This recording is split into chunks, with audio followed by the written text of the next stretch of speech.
السلام علیکم ورحمۃ اللہ وبرکاتہ۔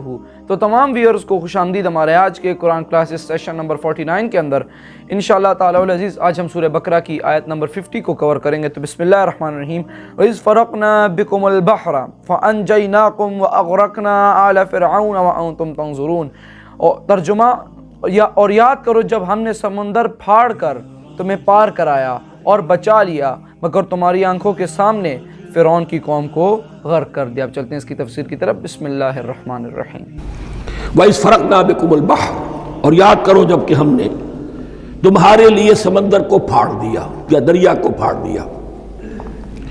یہ ایک مختلف فی بات ہے کہ کس جگہ سے کراس کیا تھا بنی اسرائیل نے ایجپٹ سے سینائی پیننسولا آنے کے لیے جزیرہ نما سینا میں۔ ایک رائے یہ کہ دریائے نیل کو کراس کر کے گئے ہیں، لیکن یہ بات غلط ہے۔ دریائے نیل تو مصر کے اندر ہے، وہ کبھی بھی مصر کی حد نہیں بنا۔ کسی کی رائے یہ ہے کہ جو خلیج سویز ہے، بحر قلزم جو ہے ریڈ سی، وہ اوپر جا کر دو کھاڑیوں میں تبدیل ہو جاتا ہے، خلیج عقبہ مشرق کی طرف اور خلیج سویز مغرب کی طرف، اور ان کے درمیان میں یہ سینائی پیننسولا جو ہے یہ تکون ہے، جیسے ہندوستان بھارت تکون ہے ایسے یہ پیننسولا ہے، انڈین پیننسولا، سینائی پیننسولا۔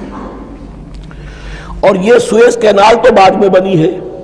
خلیج سویز اور میڈیٹرینین بحیرہ روم کے درمیان یہ کچھ چھوٹی چھوٹی، اگرچہ چھوٹی تھی سمندر کے لحاظ سے، بہت بڑی بڑی جھیلیں تھیں، اور ان جھیلوں ہی کو پھر جوڑ جوڑ کر درمیان میں جو خشکی تھی اس کو کاٹ کر سویز کینال بنائی گئی ہے۔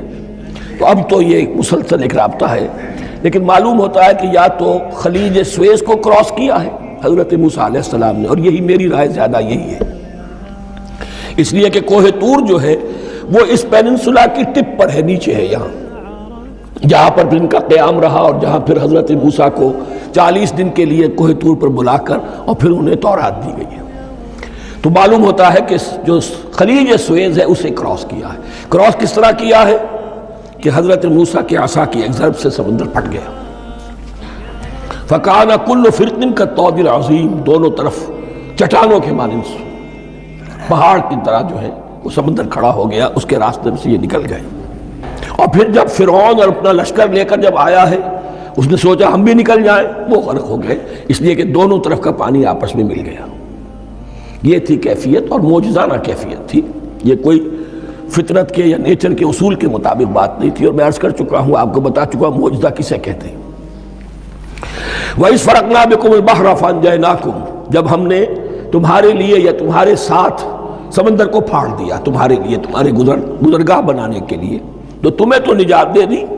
وَأَغْرَقْنَا آلَ فِرْعَوْنَ وَأَنْتُمْ تَنْظُرُونَ، اور تمہاری نگاہوں کے سامنے فرعون کے لاؤ لشکر کو غرق کیا، تم دیکھ رہے تھے، یہ گزر چکے تھے، اس ساحل پر کھڑے ہیں، ادھر سے یہ داخل ہوئے ہیں، اور پانی دونوں طرف سے آ کر مل گیا اور یہ غرق ہو گئے۔ تو خواتین و حضرات، الحمدللہ آج ہم نے سورہ بقرہ کی آیت نمبر 50 کو کور کیا، اور آج کی آیت میں بھی ہمیں کچھ چیزیں میں آپ کو بتاتا ہوں، اس میں ہمیں کیا کیا پتہ لگ رہا ہے۔ سب سے پہلی بات ہمیں یہ پتہ لگ رہی ہے کہ ڈاکٹر صاحب نے ادھر ہمیں بتایا کہ آخر وہ کون سی جگہ تھی جہاں پر یہ جو دریا تھے وہ دو حصوں میں بٹ گئے تھے، جن سے جہاں پر اللہ رب العزت نے بنی اسرائیل کو پار کرایا تھا، جس جگہ سے، وہ ہمیں پتہ لگی۔ اور ایک اور چیز یہاں ہمیں یہ پتہ لگتی ہے کہ بنی اسرائیل کو دوسری چیز بتائی جا رہی ہے کہ تم لوگوں کو ہم نے سمندر پھاڑ کر تمہیں پار کرایا اور تمہیں بچایا، مگر تمہاری آنکھوں کے سامنے فرعون کی قوم کو غرق کر دیا۔ اس کا مطلب یہ ہے کہ ہم نے تمہیں نجات دلائی، ہم نے تمہیں بچایا کہ وہ تمہیں مارنے آ رہے تھے، لیکن ہم نے تمہیں بچایا اور تمہاری آنکھوں کے سامنے ان کو غرق کر ڈالا۔ یعنی یہ دوسرا احسان بتایا جا رہا ہے بنی اسرائیل کو۔ تو یہاں یہ تھا ہمارا آج کا سیشن۔ مجھے پوری امید ہے کہ آپ کو اس سے بھی کوئی نہ کوئی فائدہ پہنچا ہوگا۔ اگر کوئی مسئلہ ہو تو آپ کمنٹ کر سکتے ہیں، انشاءاللہ اس کے اوپر ڈسکشن کریں گے۔ آج کے لیے اتنا ہی خواتین و حضرات، ملتا ہوں انشاءاللہ تعالی العزیز آپ سے جمعرات کے دن، کل انشاءاللہ 8:30 پر۔ تب تک کے لیے اللہ حافظ، وما علینا الا البلاغ المبین۔ صلی اللہ علیہ وآلہ وسلم۔ جزاک اللہ خیر۔